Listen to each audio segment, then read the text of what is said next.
Thank you to these sponsors of the Before I Die New Mexico Virtual Festival in 2020. A Good Goodbye, Gail Rubin puts the fun in funeral planning. After, a new way to stay connected with your loved ones in the cemetery anytime and anywhere. Aquamationinfo.com, where you can learn about alkaline hydrolysis, an eco-friendly alternative to flame cremation. Compassion and Choices, offering care and choice at the end of life. Daniel's Family Funerals and Cremations and Gabaldon Mortuary in Albuquerque. Fairview Memorial Park and Vista Verde Memorial Park in Albuquerque and Rio Rancho. Avista Cremation and Burial in Santa Fe. DeVargas Funeral Home and Crematory in Espanola and in Taos. Estate Pros, which offers personal dispersal of possessions due to a move, illness, or death. French Funerals and Cremations and Sunset Memorial Park in Albuquerque. And Keeper, which helps you keep memories alive with online tributes to preserve, celebrate, and share life legacies. Death is full of surprises, huh? You have no idea.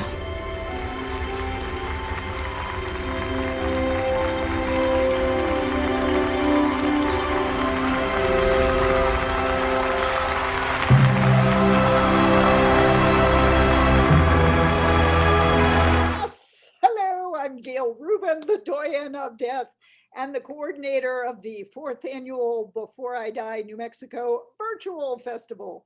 Yes, because of COVID, we are doing this online. And one of the benefits of doing this online via Zoom is that I've got some experts from all across the country joining us on this panel discussion this morning about how to manage our loved ones' possessions before and after they die. Oh, and Martie McNabb is joining us. Martie, I'm going to graduate you to a panelist so you can join us in this discussion. We have with us Allison Gilbert, author of Past and Present, a wonderful book about how to keep memories of loved ones alive. Rachel Kodanaz, hello. Oh, I love the little heart logo. Yeah, heart fingers. Finding Peace One Piece at a Time. It's a follow-up to your first book, which was Living with Loss One Day at a Time. And Bill Shapiro, What We Keep, a beautiful photo book that's got 150 people share the one object that brings them joy, magic, and meaning. And Karen Hyatt. Hello, Karen. Estate Pros. And Karen did a wonderful presentation last night that we did record and will make available later. And this will be recorded and made available later as well on the beforeidie.nm.com website. We have a video page, so you'll be able to revisit this video and learn more as we go along. So why don't we start out with, why did you write this book? So Allison, why don't you go first? Both of my parents died relatively young, and I felt unmoored by their passing as a young adult. I became a mom and I was launching my professional career without them. And the one part of the grieving process, the one part of the mourning process that really took me for an unexpected loop. There's so much that's so hard, but one thing in particular moved me to my core and shook me, which was this inability at first to understand how to remember my parents and what to do that would keep their memory alive. And so that's why I wrote the book, Past and Present, Keeping Memories of Loved Ones Alive.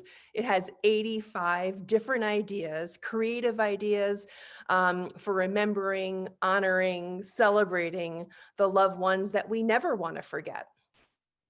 Wonderful. And Rachel. Well, hi, and welcome everybody to this great Monday I guess it's Monday, Monday morning. Thanks, Gail, for having us here. But so my book, Finding Peace, One Piece at a Time, comes from a lot of different areas. I was widowed at 31, and it set me on a trajectory that I was not, just really didn't even know what was in front of me. And over the years, as I found my balance, my daughter was 2 when my husband passed away. When I found my balance, I found a place of being current and relevant in your loss and your grief, and that words like mourning and bereavement and grief are words that are time bound. And I thought the journey that I was on was no longer time bound. So I started looking at this a little bit differently. And as Gail mentioned, my first book was Living with Loss One Day at a Time. You can't change what happened, but you could definitely look at it differently. And that's 365, what I call lessons and thoughts and loss. But my latest book, Finding Peace, One Piece at a Time, What to Do with Yours and Your Loved Ones' Possessions, came from that I've been presenting on belongings for so many years. And I didn't have a book that went with it. And my publisher called me and said, it's time for another book. So that's really how it's all started. But the experience for me to write it was much more rewarding than I ever thought it would be, because I really didn't know what a definition of a possession was until I started writing and had to tell my audience what a possession was. I just called them belongings. So in the net of that is that there's, in my opinion, is that to stay connected with your loved one and to keep the items that tell the story, that's all part of us growing together and being a part of each other forever and never releasing that person from our lives. Awesome, awesome. Bill, What We Keep, you co-authored this with Naomi Wax. Yes. And how did this come about? So it was not a single epiphany from out of the blue. We sort of saw a bunch of signals happening, and over some time kind of brought it together. And part of that was seeing that we're at a time where our relationship to objects is changing. So many more of the things that we used to hold are now up in the cloud somewhere. And at the same time, with climate change, houses are burning, houses are flooding. And one of the things and belongings are being, washed away or ashed. So we started thinking about that. And also, I started seeing this was some years ago, started seeing all the photographs of the Syrian refugees leaving their homes where they'd been for generations with maybe only a bag. And so I started to wonder, what was the one object that they might take with them along with food and clothing? And so Naomi, my co-author, and I started going around the country asking people to tell us the story of the most emotionally significant object in their lives. And that is the birth of the book. Wonderful. And I'll show some pictures later. I'll just hold them up. Karen, welcome. You're in Santa Fe with the State Pros. Yes, thank you. As Gail has pointed out, I have not yet written a book, but I'm inspired by each of you that you've been so productive. We do a lot of education through Estate Pros, direct to families and also to professionals about what to do with possessions or belongings after someone dies. And what started me in this service was about 11 or 12 years ago. I was a case manager for a woman who actually died at the age of 101 and 5 months with basically no illness and no disease. Her little body just finally gave out. And she had no children. She had one niece. And as we were caring for her those last 6 months in hospice, I realized that there was no family member to care for her things. In many ways, she lived a very frugal life, but she had a small art collection, small pottery collection, beautiful jewelry, beautiful clothing, too small for anyone else to wear, but really beautiful clothing. And so at that time, I spoke to the trust officer who took care of her finances and offered to take care of her possessions when she died. And in that process, one day it struck me, oh my goodness, there are hundreds, maybe thousands of families across the country who need this service. Either there are no close relatives to handle things, meaning close in location, or they don't have the time. A lot of times a 50-year-old adult child who loses their parent at 80 can't leave their job long enough to handle those things, or they may have children still at home. So that's what got me on this journey of shouldering that burden for people as they're mourning, so that they really have more space to mourn rather than being so caught up in the half-empty paint cans in the garage and the art on the walls in the home. And a special guest appearance with Martie McNabb.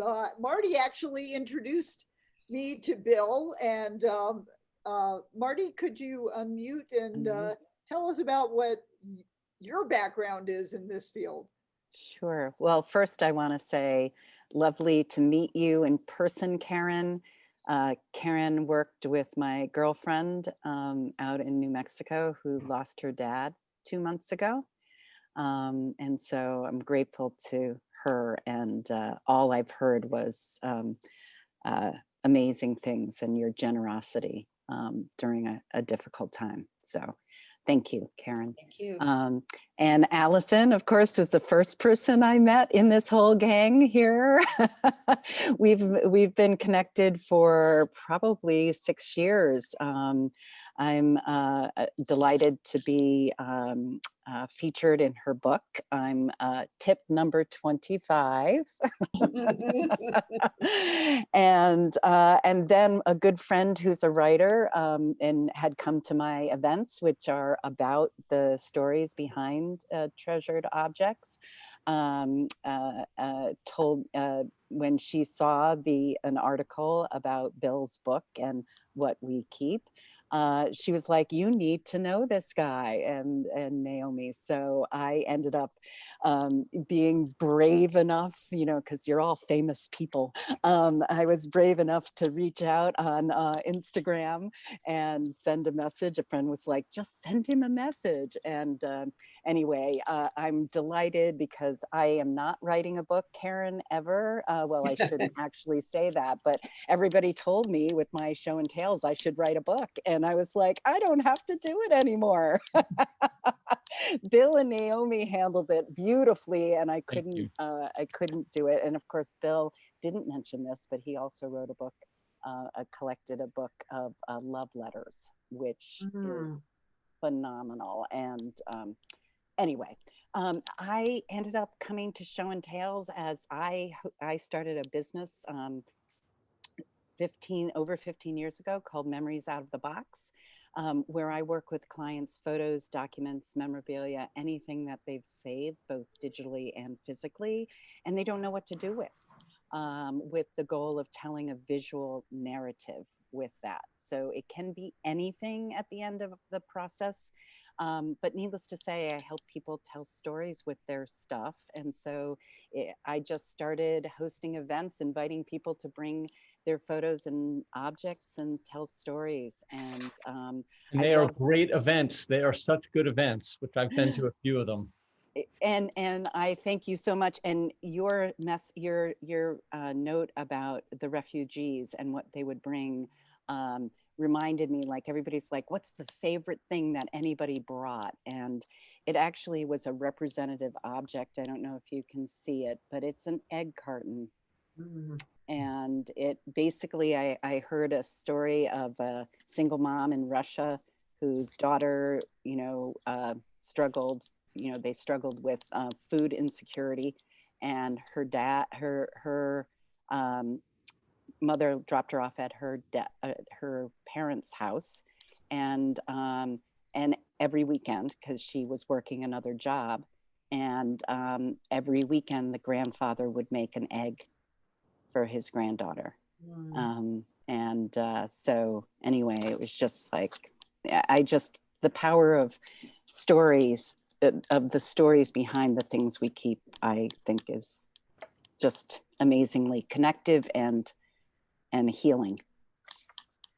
Well, and let's talk about what makes an object imbued with emotion that we feel like we have to hold on to it. Anybody want to take that up first? Rachel. So when I was writing my book, but more so when I was sorting through my husband's belongings, there were things in there. I was very fortunate that I didn't have to do anything right away. I wasn't moving. I found comfort with his clothes in the closet. I was, working in a corporate job. And so every morning I was getting dressed and bringing my daughter to daycare. And I felt getting up in the morning and being in the closet was a comforting, just a place for me because he was there with me. And I really didn't feel that at the time, those particular things, I wasn't sad about, do I have to get rid of it or what do I do with it? It was just more of that's where my life was and he was a part of it. And people started pushing me, it's time to clean out, it's time to clean out. She's not over it. Well, what is there to get over? But she's not over this until she cleans out and organizes. And I didn't feel that way at all. But what triggered mine, and I do write in my book what triggers, sometimes you're looking for something and sometimes you need to move or downsize, right size. But in my case, was where there was a death. I didn't have to do anything. And then I had a friend that came through town and he's like, Rachel, I really feel awful asking you this, but would you feel comfortable if I wore one of Rod's suits to an interview? And I said, oh my gosh, not at all, take them all.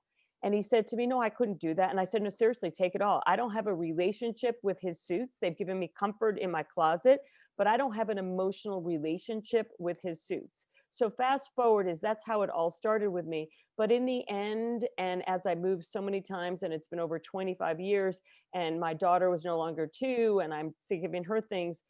In summary of all of that is that what I think you really need to keep is what feels good in your heart and what you're connected to and what brings you joy. And I got rid of things that, they didn't really mean anything to me. But then I found things that I was not connected to, but he was, and I write this in my book. Like I wanted to know once I started doing this project is why he kept the things. Where'd they come from? What's the story behind it that I didn't get to have? So I do have a lot of things that maybe a organizer would say, Rachel, why are you holding this? And the answer would be because it's right here in my heart and I have a connection to it. I would expand on what Rachel is saying, which is that the stories that these objects hold are not just important for now. The reasons for wanting to hold on to objects could evolve. And so what's important to you now could even be different in 5 or 10 years. And I would also add, it may not just be important to you, it could be important to your children, or maybe other loved ones who your loved one had his or her own relationship with. And I brought a little show and tell item to highlight what I'm talking about here, if you don't mind me showing. Go. So this is a wall hanging, a quilt, and I'll hand it up. Hold it up. If you can see it, it's made out of my father's neckties. Yeah. So when I was a young mother, or younger, because of course I'm still young, when I was a younger mother, my father had died when my son, my oldest, was just a toddler, 18 months old, and my daughter never got to meet him.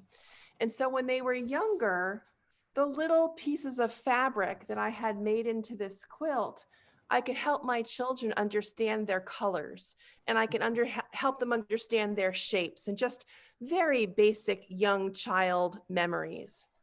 But then as they got older, I could remember where my father wore these neckties. And then those stories can become more complex, and the stories can relate, what their grandfather was interested in or passionate about, and what theater he may have taken me to, or what dinner that reminded me of. And so as your children or grandchildren or nieces or nephews, their stages in life shift, the opportunity to work with these objects and heirlooms also shifts. And that's why I think Rachel would probably agree, and forgive me if I'm speaking out of turn, once you give these objects away, you can't use them anymore.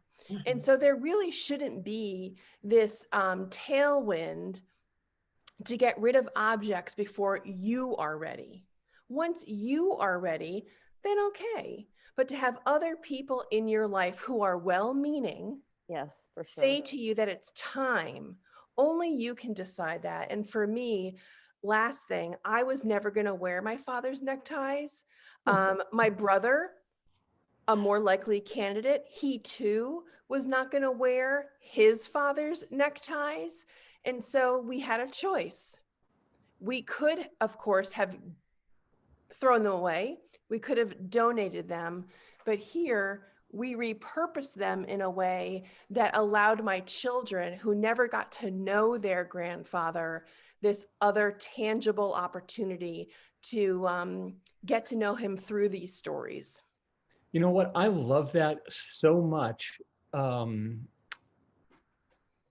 because I've only until this point, Allison, really thought about this as like a two-pronged question. You keep it or you get rid of it. And you have just now opened up this like whole other avenue. I can't sew, I can't do anything like that, but I can find somebody who could. Yes. and there's many ways of repurposing. And of course, I love what everybody's saying, but I want to add on something to Allison that I have learned in my tours, my book tours, my presentations. People in a loss, people will say to their loved ones, do you want this? And the answer is going to be no if you're under 25. Now I think the answer might even be no if you're under 30, because we're living in smaller places, and forget COVID and all that question. But my thing is, because these ties, her kids may or may not have at 4 years old understood it, but they're sure as heck going to understand them as they get older and as they have children. So I'm just suggesting to the listeners that even if your kids say no, you choose what you think is best for them and your grandkids. Because my daughter, now that she's getting married this winter, is okay. She's in my deceased husband's box right now, looking for all types of things. So that's all I want to caution the listeners, is that if you think it should go, but you really think it has a life left for a future generation, don't be so quick to do it. I just want to affirm not making decisions too quickly. And so thank you both, all of you, for reinforcing that. And I'll toss it to you, Bill, and then I'll come back in later. Okay. Well, I just wanted to actually go back to one of the first things you were saying, Rachel, which is about, did these things give me joy? And that was sort of the question you asked. And I was curious whether you kept things, or you thought about keeping things that brought up other emotions, maybe more complicated emotions besides joy. Okay, so that was an awesome question. And joy is a difficult word, because that joy means happiness in my book, but some of it is a connection too. So I don't want to just say that it's joy. I want to say that it's something that just makes a whole life, showcases a lifetime. But in my book, I do talk about this, and I consider myself now somewhat sane. But when Rod died, I think that I was in an emotional place that I didn't. But so he died. My daughter was 2. She never went back in her crib.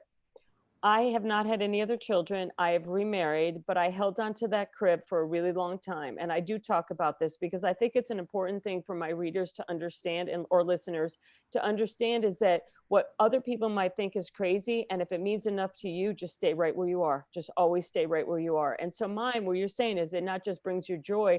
That was the last night. I didn't for a long time understand why I couldn't get rid of that crib.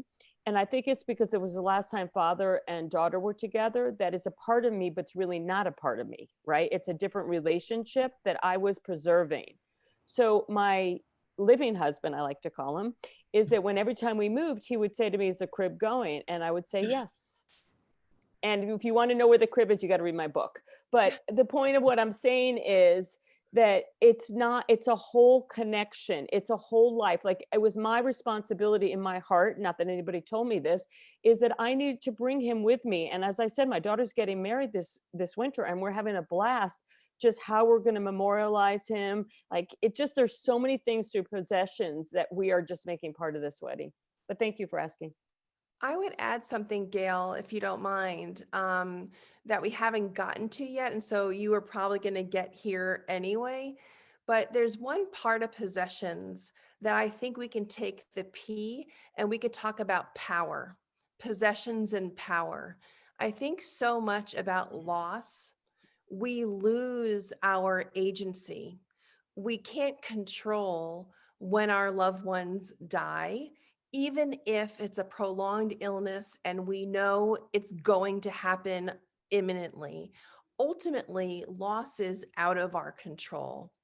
What is within our control, and one of the keys to healing after loss, so the academics say, real researchers say, that keeping the memory of loved ones alive, the proactive nature of that, another P, the proactive nature of keeping memories alive actually propels us forward. So the discussion that we're having now about objects and heirlooms in our possessions, what to keep, what to give away, maybe even what to completely reimagine into a different form, like how to upcycle an object. If you don't like a sweater, what can you do to unravel it and make it into something else? All of that is about kind of asserting your control once again and feeling that you have power over keeping the memory of your loved one alive. And I really don't want to understate that, because hidden in what Gail, you're talking about, and Karen and Rachel and Bill and Martie, under all of this is this real hardcore, proven, expertly written information that says what this is all about is good for you. It actually makes us stronger and it's empowering.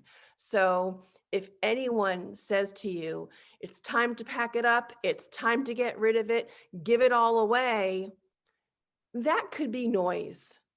And I am telling you, I'm giving you permission. You don't need it from me, but I'm giving you permission to hold on to those objects and heirlooms until you decide it's time. And that doesn't mean they all have to be in front of you every single day. They can be in storage. You can look at it again in 10 years, but that is your choice. And that's also a part of agency.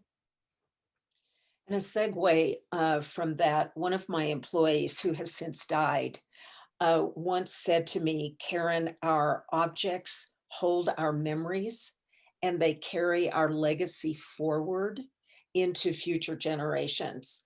And again, I just ditto what I'm hearing from each of you. To go back to the initial question from Gail, I think often what we find and what I personally experience, the objects that people want to keep are, they represent shared experience. Maybe shells from the beach. You remember summer after summer after summer of going to the beach with your mom and dad, your grandparents, your cousins, and all the shells you collected. Here in New Mexico, there's a special place we hike called Tent Rocks, and you find these Apache tears, which are a result of, ancient volcanic action. And just picking those up and touching them and having the memory of that hike, it's phenomenal. And I know when my own maternal grandmother died, I asked my mother if I could have all of her handkerchiefs. Now, she was born in 1900. So she was of a generation who used cloth handkerchiefs. And I remember sitting in church with her, and she always had a handkerchief stuffed in her sleeve, and she could take it out and dab little tears, or if it was hot, which it always was in Oklahoma, she could dab her sweat. And I just remember as a small child, all of her handkerchiefs, and they're still in my drawer. I have one in each purse. I have one in each valise, but all of those tangible, touchable items carry comfort and memories. Yeah. I just wanted to say, Rachel, so I'm as fascinated. I loved what you said about your husband, and you end up like, what I'm going to keep, but then you started looking at what he kept. Right.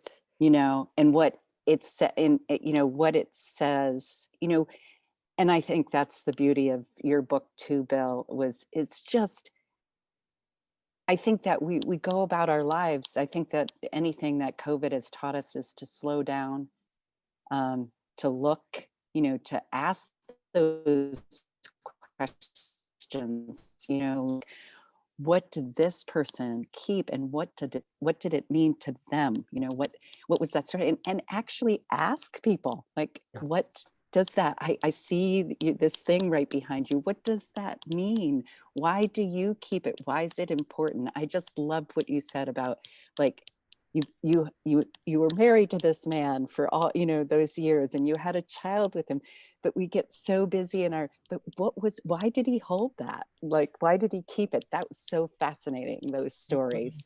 Well, thanks, but go ahead. Oh, so, and you can never tell by looking at an object why they kept it. No. You have no idea. Like in my book, there is a seashell, Karen, that Cheryl Strayed has kept. That one, it's a seashell pincushion, but it has nothing to do with, the joyous times we went to the beach. For her, she grew up poor, and it's kind of a complicated story, but for her, it represented the person she wanted to be. She wanted to be the kind of person, this is at 7 years old, who would be lucky enough to find a seashell like that on an exotic beach. And she became that person. And so for her, she wrote the book Wild. And so for Cheryl Strayed, she keeps that now. And she, by the way, had never told her husband of 20 years what it represented to her. She keeps it now because it represents the dream that she had and the accomplishment of fulfilling that dream. One of the experiences that I had when my father-in-law died, my mother-in-law went on a cleaning tear. She was like, he was a little bit of a collector. He would buy lots of cotton underwear and socks, and that was like the first thing to get donated, but also his favorite foods. And I in my certified thanatology studies, there's two kinds of grief. There's the take action grief, and there's the I'm just going to be depressed and emotional about all this and just not do anything. Would any of you like to weigh in on the grief reactions we have to the possessions of our loved ones? Yeah, I would love to talk about that just for a little bit, if you don't mind. I'll start us off. This is very personal, but for me, at 25, losing your mom and being responsible for going through her belongings and her clothing. For several years, I was a very odd looking 25 and 26-year-old because I was starting to wear the clothing of a 57-year-old woman. I couldn't give away my mother's clothes. I felt that I was just going to wear them. And in retrospect, it was both heartening and fulfilling and satisfying, and also a signal to me that I was really having trouble for myself. I can only talk about myself. It was trouble for me not to let go of more at that point for me. Why for me? I was in New York City. I had a small apartment. And because I was incapable at that moment of letting go of much, if anything, my young person's possessions and what was around my young person's apartment became also the apartment and the home of a 57-year-old woman who wasn't me, right? These were my mother's memories and the things that were important to my mother. And while I understand the value of that, for me personally, it was bigger than it took over. I couldn't understand where my life ended and my mother's began, and my life began and my mother's ended. And so that became my struggle, So for me, and we talked about COVID-19 before, so many of us who are stuck at home are really going through our possessions in a spring cleaning kind of way, because all we are, as you know, is home right now. And so for me, going through photographs and home movies and going through sweaters and dresses and scarves, and maybe it's sculpture or any single thing that either one of my parents left behind, I'm able to be more thoughtful now, given COVID.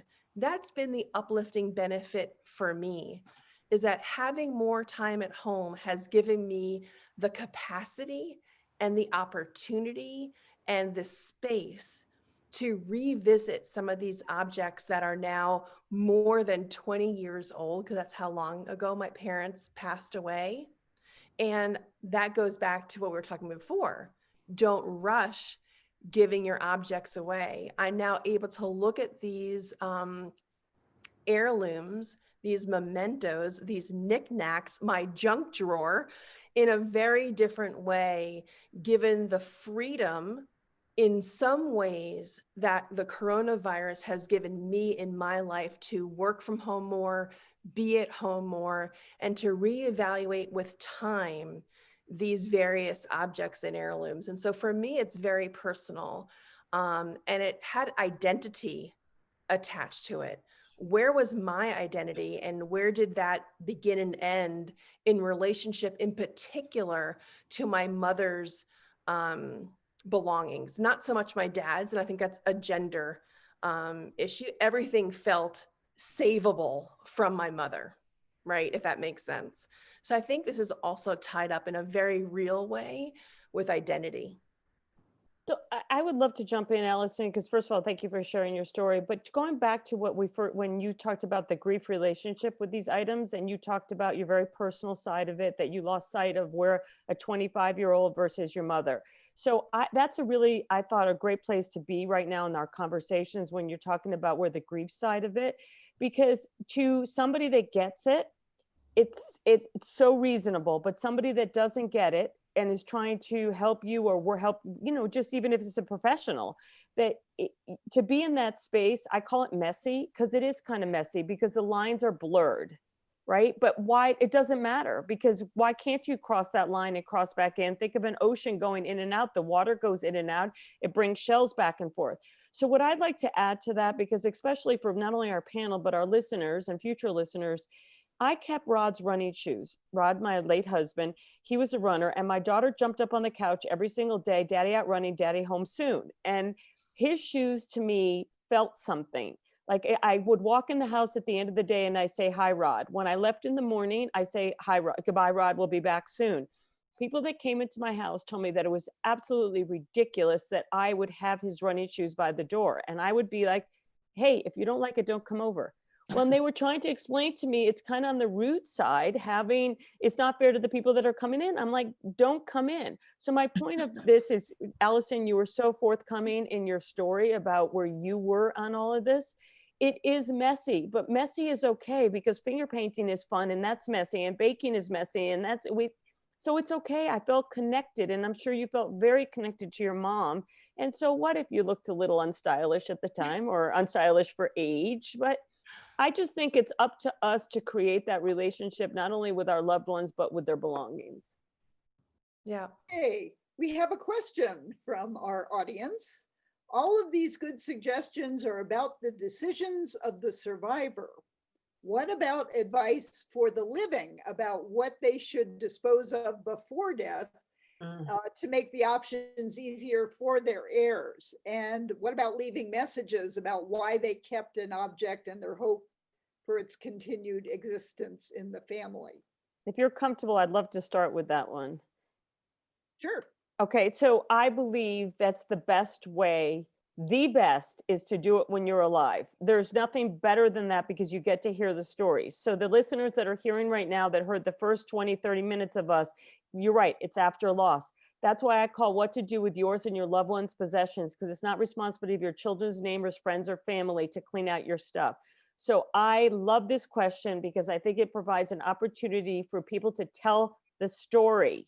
whether you put it in a book, whether you write it on the back, whether you sort through and say, what can I eliminate? Only you can eliminate.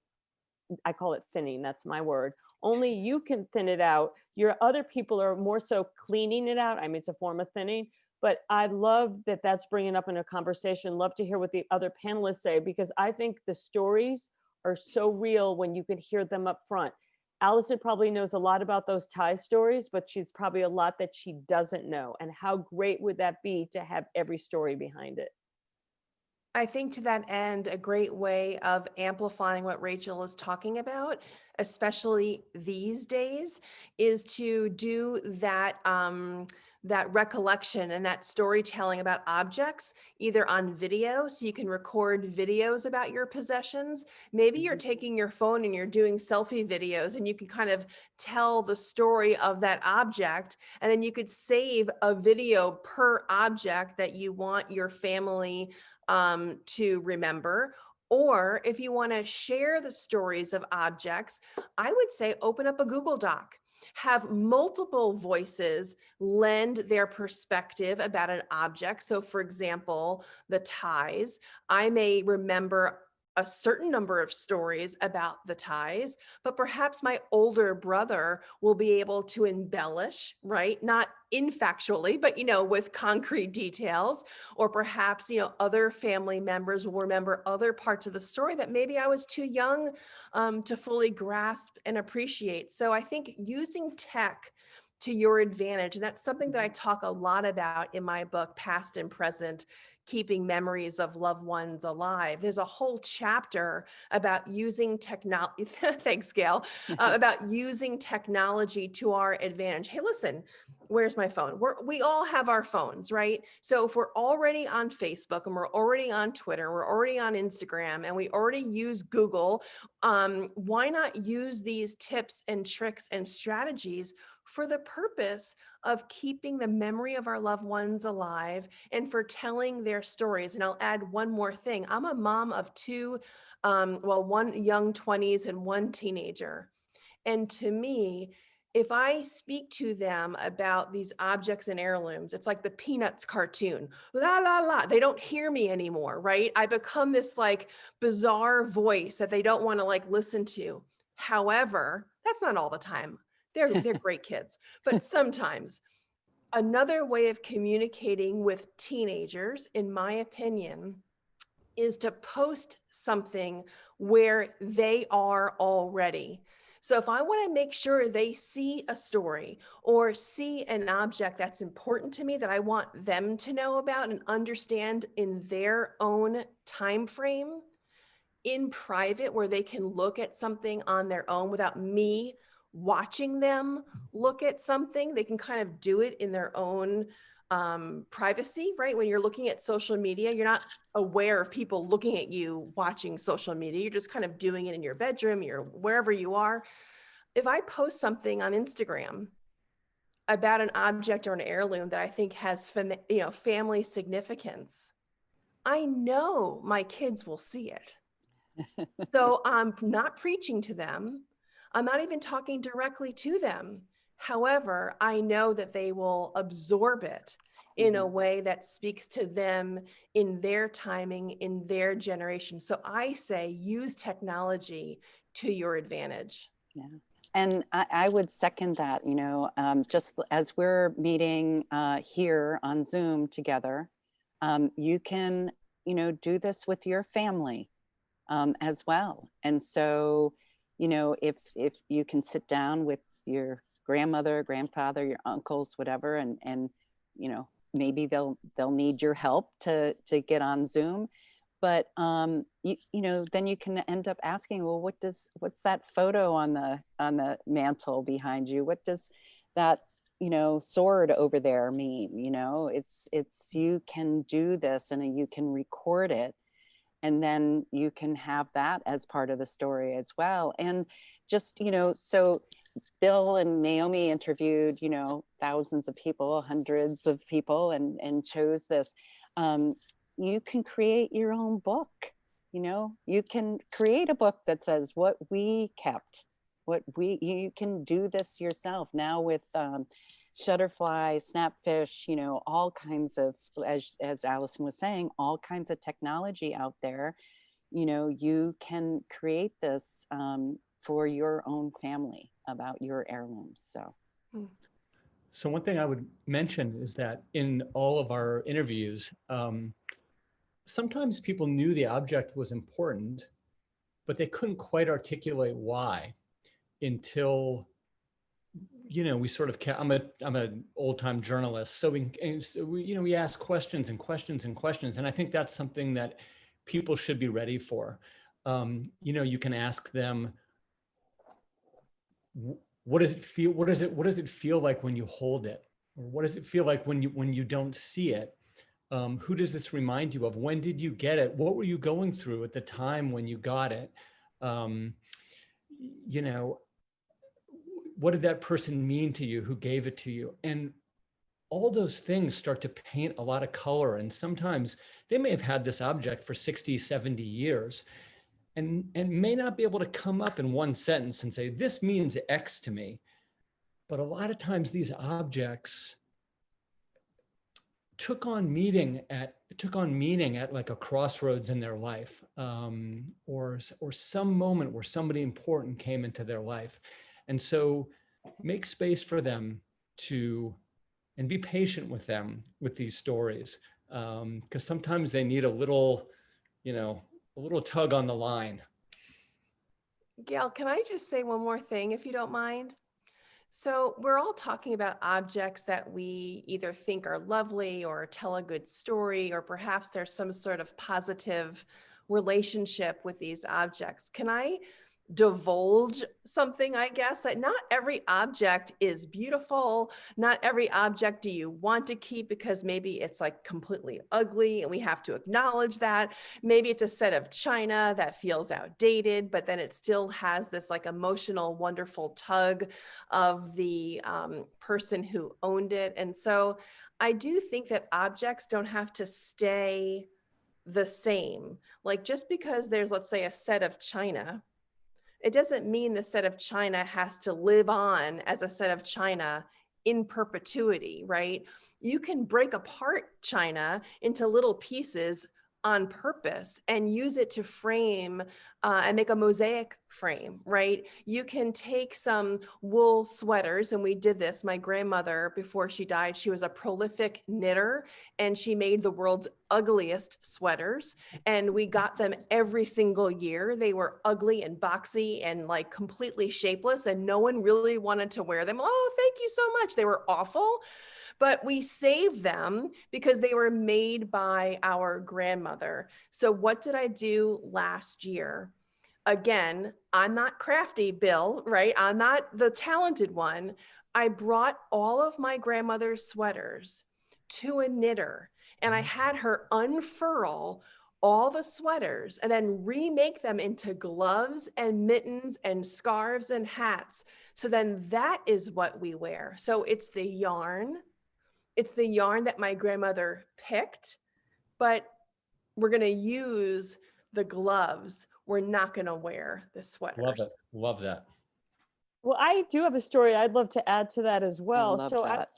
One of my presentations that I did, there was a woman, she was, I think 25, 26 years old, and it was about belongings, and she came to learn about what to do with them.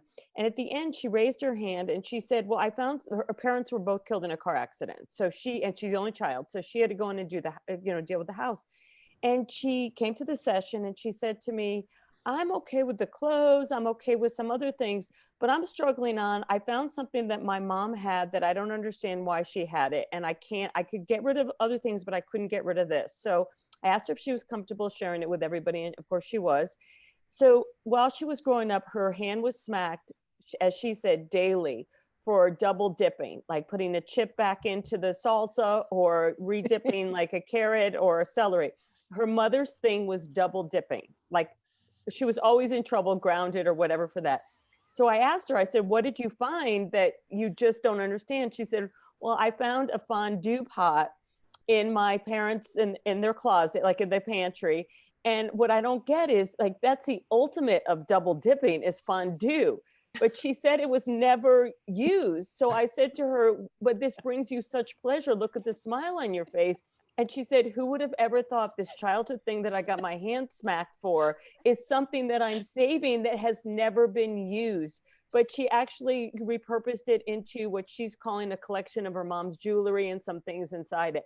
So here it is. The reason why I shared that story, because you provoked it, Allison, is that we can't predict what we will save. We cannot predict what we will get rid of. We think the jewelry is the have all, keep all, because maybe it has some value, but sometimes that doesn't even go over into anybody's heart. So I just wanted everybody to think out of the box a little bit. Yeah. Well, and speaking of jewelry, Patricia posted a comment to all of us with a slightly different slant on the topic. Sometimes I purchase jewelry at estate sales and pawn Indian jewelry shops. I try to visualize the person who wore the jewelry and what they were like. These pieces are special to me and I treat them with respect. And actually, I'm fortunate that an elderly woman friend of mine gave me a huge squash blossom necklace with turquoise chunks in it. It's gorgeous, and I'm sure it's very expensive. Karen, maybe you can help out with that. Yeah, jewelry especially conveys a lot of emotions, and it's also just nice to wear and honor the person that gave it to you. Allison came to an event on the Lower East Side, and it's one of the show and tells themes, and it's called the Family Jewels. You know, a little tongue in cheek. It is New York City after all. But I learned all about her mom through her engagement ring. I was just going to say, Martie, that remains one of the highlights. Your show and tales events are just so warm and welcoming. And now, of course, they're online. So everyone who is listening right now should definitely go find show and tales online and do a virtual event. They're so much fun. And I think, Martie, you've pivoted to online. And I think a lot of us have had the push to move more of our work online too. I know for me, as an author, I speak across the country, but now of course that's on Zoom. And because of COVID, like you, Martie, going online, I've launched 4 new e-courses online that people can watch the video. There's some free downloads, and 2 of those courses are very much germane to what we're talking about right now. There's one about objects and heirlooms. If you go to my website, AllisonGilbert.com/courses, you will see these. One is about objects and heirlooms, what to keep, what to give away, and how to, my favorite, repurpose them so they can bring you more pleasure. And then there's another course that's not just objects and heirlooms, but about photos and VHS tapes and 35mm slides and negatives and what to do with all those types of objects and heirlooms. So maybe, Gail, if you want, I can give away a little coupon code for the people who have come today's event, if that's okay. Sure. If you guys want to come and take advantage of those courses, I'm more than happy to do that. But I think we've all pivoted. I think COVID has given us a new opportunity to talk about objects and heirlooms and go on show and tales and do that virtually. And it's been fun. It's been nerve-wracking. I've never done e-courses before. And so it's new terrain. Yeah, it's all new terrain for all of us, right? Yes. So the whole COVID thing, this whole year. Yeah. In fact, I'll give the code now if you guys want to. So for the, I'm sorry, what? I'll put it in the chat. Oh, so. Good. Okay. So if you go to the AllisonGilbert.com courses, there are 2 courses in particular that I think this group would love. One is about objects and heirlooms, and one is about photos and more. And because I just launched them, the code is launch30, right? So it's $30 off for the launch, and it's for all 4 courses is the $30 off. There's already a sale, but this is $30 more off. And anyway, and I went to it live. What? I attended live, right? Oh, yes. But now they're recorded. Yes. Wonderful. Thanks, Martie. You're welcome. Thank So you. we have another question. Which one of these panelists is ready to come to my attic and mediate the dispute between my wife and I about cleaning up the attic of what I consider my unique antique Actually, that's collection? funny that you thank you to the listener to do that. So my Wait a gift, minute, let me finish. My unique antique collection and what she considers my potential Goodwill box of junk. I love that. I love that. Karen should take that. Well, but Rachel had already jumped in. Go Yeah, ahead. go ahead, go for it, go for it. Well, of course, it depends on where you are. But, you know, a lot of this can actually happen, as everyone is saying, especially during this time of COVID. You could contact any one of us, and we could do FaceTime with you, Zoom with you, whatever. And you could show us things in your attic, and we could all probably come up with a lot of suggestions. In my company, because we, of course, are always working with seniors, not always, but 98% of the time, we can't just position a senior on the curb, you know, even because it's COVID. So we have continued to work during this time with hyper safety measures, of course, for everyone, my employees and clients. So almost anyone would probably be happy to come visit you in your attic. And often husbands and wives see those precious things very differently. So true. I have to say, I'm not signing up for it. That's not my expertise. I'm going to defer to Karen. Okay. But I do understand how we all have the things we keep, and that we were talking about that, Rachel, with you and your husband, like opposites do tend to attract sometimes. And so what people keep, it can be quite different. So, but thanks for that question. And I think it was more of just a joke. But I don't know if it was really a joke, because I go into homes, and my gift of right now is that I get to go into more homes, because and it's really been actually very special. I wrote a blog that was titled "The Last 5%." I'm a swimmer, so you have to swim to the wall. You can't stop at, before the wall and walk in. So I said, bring it to the wall. And my whole point was that a lot of us have gotten, while we're cleaning out, and Allison alluded to it, that she's going through things, we get to 95% and then we throw up our hands, because that last 5% is really hard. And so what I love about this being home is that I'm actually get to go into people's homes, because they'll call me. But I really want to go back to the comment. The comment was that there's a box of stuff that they don't know what to do with. So in my book, long book, Finding Peace One Piece at a Time, I talk about the magic of 6 piles. And that's how you do the box. Is it for you? Is it for somebody else? Is it goodwill? Or I call it a donation. I don't call it goodwill. Is it, there's just the magic of 6 piles that get you.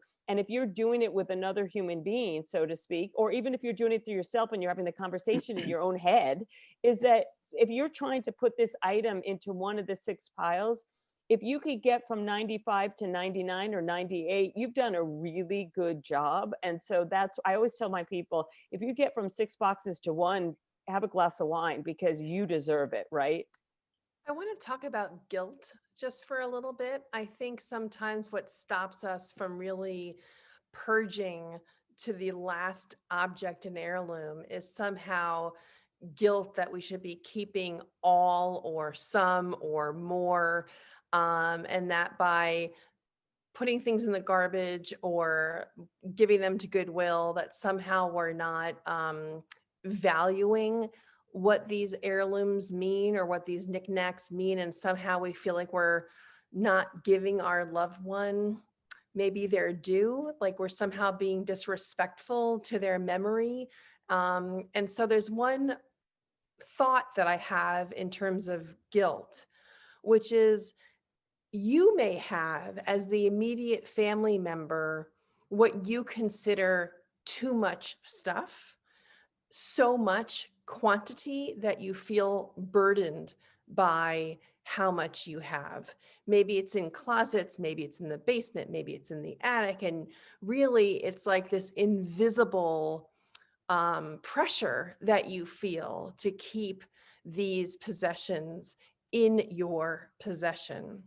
But there's one liberating fact that I want to just offer to everyone who is listening and watching today and in the future, which is that those people who knew your loved one, they don't have that issue. They probably are longing for some sort of tangible reminder of their friend or their aunt or their uncle or the patient who they cared for. You can imagine the circle getting bigger and bigger.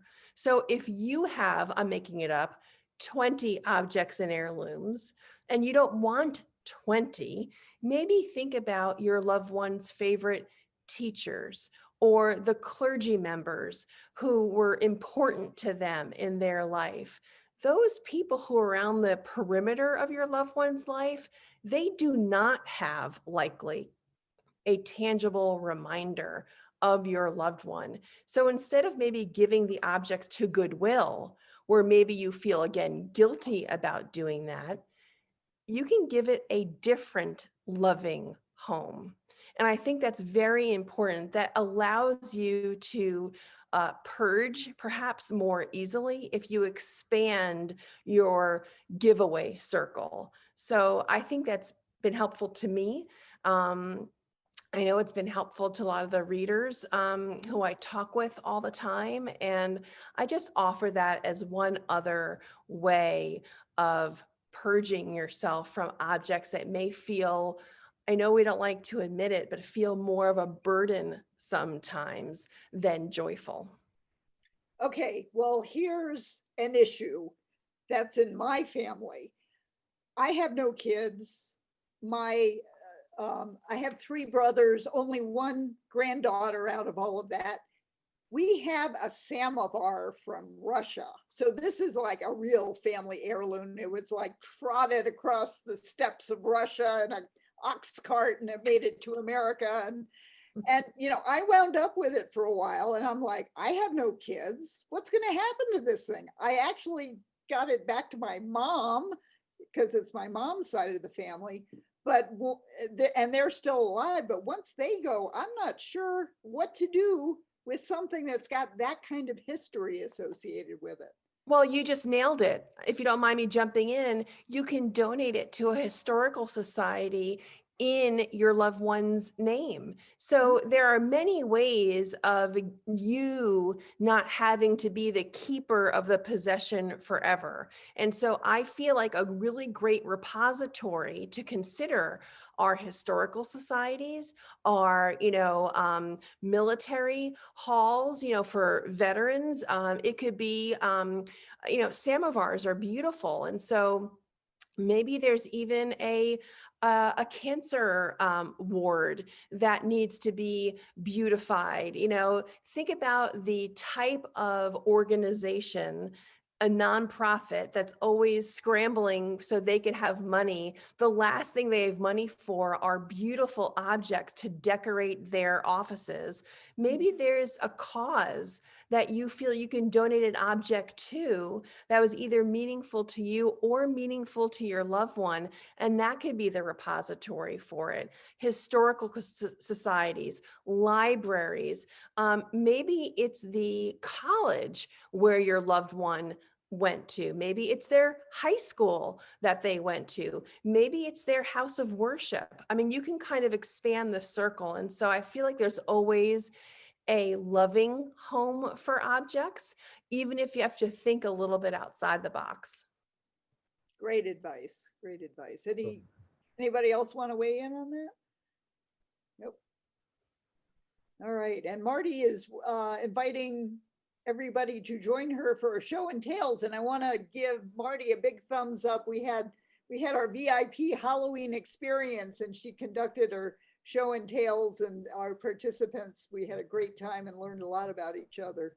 Thanks. And thank you so much, Gail, for inviting me to be a part of this panel and to host the show and tell with your community. It's been a real pleasure connecting with you. So grateful to Amy, who's coming up next, right? Yes. Amy's coming up. So Amy Cunningham is my my friend, the funeral director from Brooklyn. And when she heard I was going out to New Mexico to meet up with my old new girlfriend, she said, you need to meet my friend Gail. So anyway, it's You been made it a real happen. pleasure.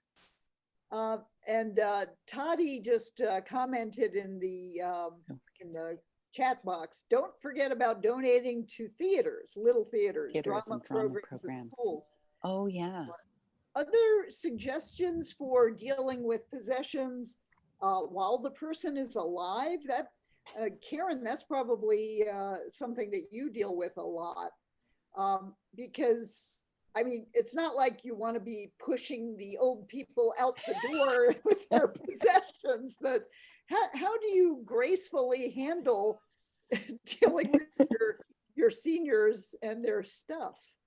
Well, it is a process, as we all know. And I think, first of all, it's a mind and heart set when we're with that person to ask the open-ended questions, to start to give, well, do you prefer, your white set of dishes or your blue set of dishes? Which do you use most? Tell me some stories, that kind of thing, to help narrow the focus as people are trying to right size, as the term is now, especially if people are moving from a 3,000 square foot home into maybe a 450 square foot assisted living place, and not wanting to rent 3 or 4 storage units in the process. Although we've done that for clients when they simply cannot let things go. And then, several years later, when they've spent tens of thousands of dollars on the storage units, they kind of wish they hadn't. I actually had a man call me last week from Albuquerque, whose mother-in-law has been living with them for 20 years now. And she has had, I can't remember if it's 1 or 2 storage units, but they figured up that she had spent in rent over these 20 years, $180,000. And I am not making that up. On rent. And thank God she could afford it, obviously, but she might have wanted to use her money differently if she had had some forethought about that and someone to help her. I think everything that has been suggested are ways to help all of us downsize or to be generous. One of the things I often encourage people who are getting older, but they're not old yet, they're still playing tennis, they may still be in their professional lives, but why would you hang on to a special diamond in a necklace that when you die, you're giving to your daughter-in-law? Why not gift it to her now? And then you get to enjoy it in 2 ways. You get to enjoy giving the gift, and then you get to enjoy her enjoying the gift while you're still alive. So many of our things we can give when we're still in our literally 30s, 40s, 50s, 60s. Many people are needed who are in transitional housing these days need everything from televisions to dishware, bedding to start in their next life and to get their footing. So to sometimes open up with a couple or a person that I'm sitting with about the possibilities of where we could give that extra television or give those extra linens in the guest bedroom. And once they begin to see that, oh, someone can really use this, and I haven't turned this on in years, it's very, very helpful to people to see that their items are going to help the next person. Yeah. Karen, I wonder if you ever take photographs of people's objects so that they have the photo of the thing, even if they don't have the thing. Mm-hmm. Is that helpful? Yes, it is. Yeah. And sometimes if people are a mind, kind of have a propensity for this, we might encourage them to write a poem about something that they have a great memory of. Some people are more visually oriented and they might draw a picture or create a watercolor. Sometimes in our work, they don't have time to do it right then, but we might circle back later to be able to help process some of those things. Yeah. That's one of the things I encourage is people taking photographs of the object. I've done some show and tells as fundraisers for thrift stores, with the idea, like, are you ready to let this object go? So take a photo or a video or what Allison was saying, audio the object, and then donate the object to go on and be of benefit to somebody else. I mean, one of our participants just talked about helping a hospice patient donate antique player piano just now, and she found a perfect match with a Art Deco theater, like a speakeasy, and the patient knew about the move and the donation and died the next day. I mean, it's like as if allowing, like, knowing that this thing that obviously she loved was passed on to a good place, helped her pass on. Gail, if you don't mind, I'd like to, your question said that your comment was that we want to talk about it, but we don't want them to think that we're pushing them out the door too fast. Okay, but I got to tell you, my population isn't seniors.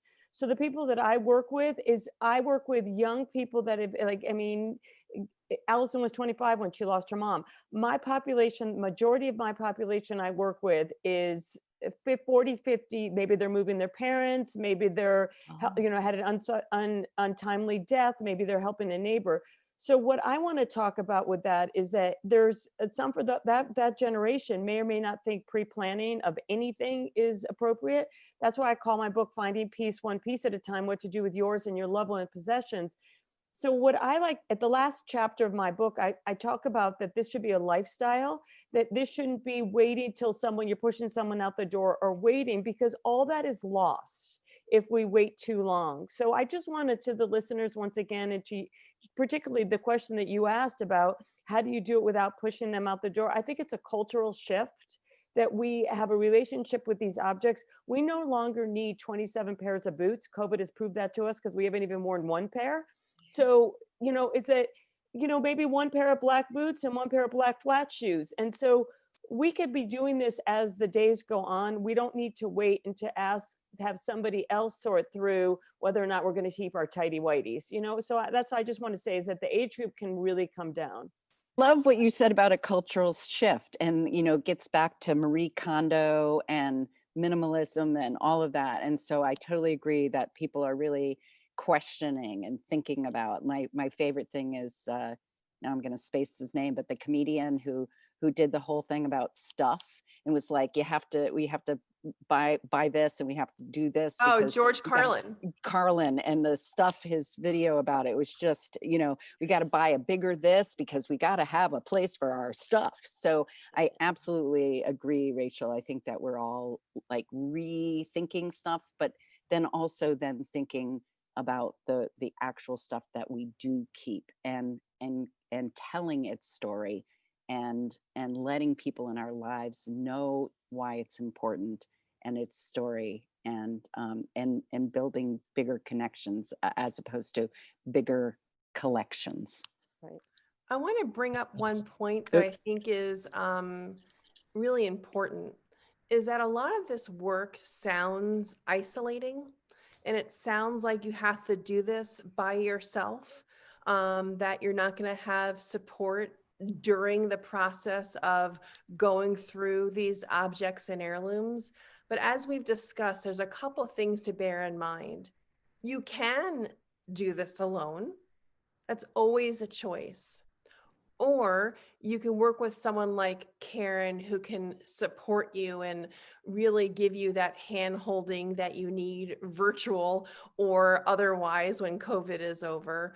You can have a resource like, Rachel's book. You can see how it's done by looking at Bill's beautiful book. You can attend a show and tales with Martie and feel in community with others who are also wanting to connect about our objects and heirlooms. And there's one event that I've done for years, ever since Past and Present was published, which is having these memory bashes, these memory parties.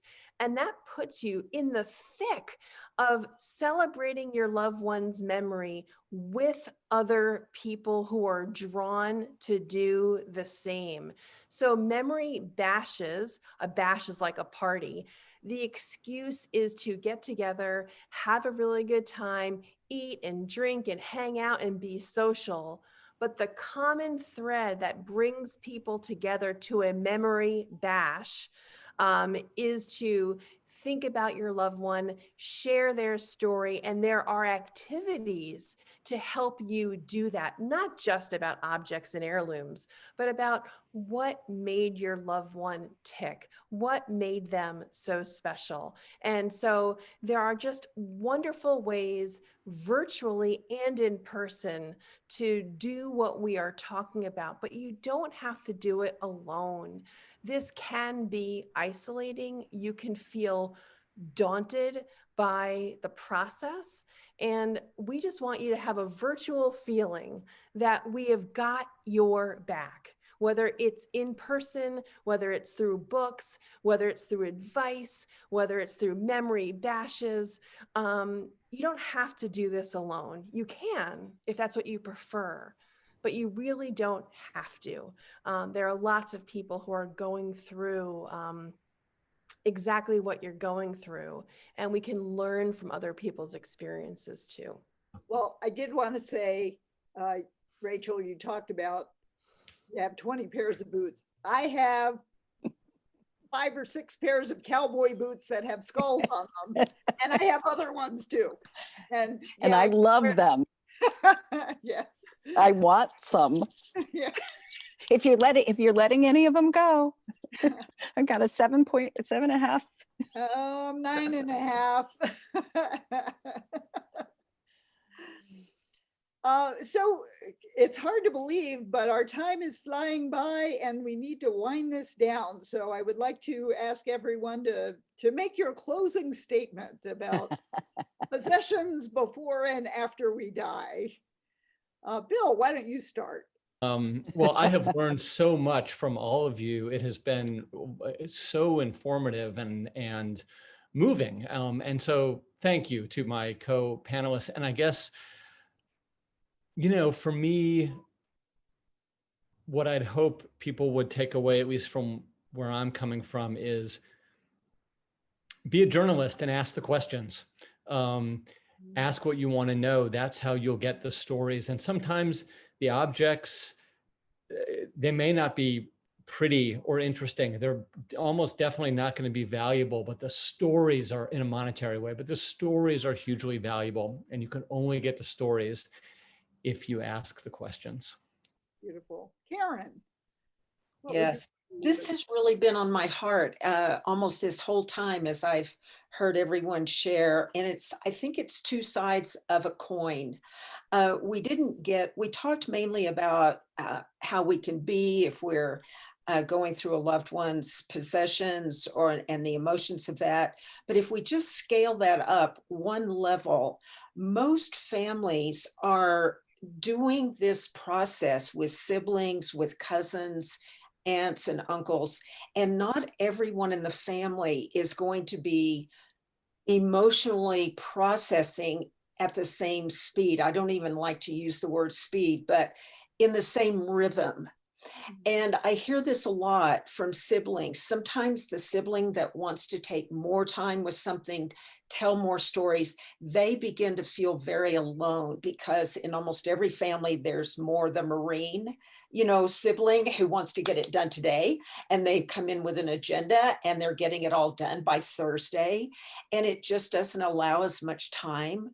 So the other side to this coin, which I've sensed from each of the panelists, is the ability to stop and be present with and in the situation so that we really can wholeheartedly, in an intelligent and aware way, respond to the others in the room and hold whatever emotions they're experiencing as we touch these beloved objects.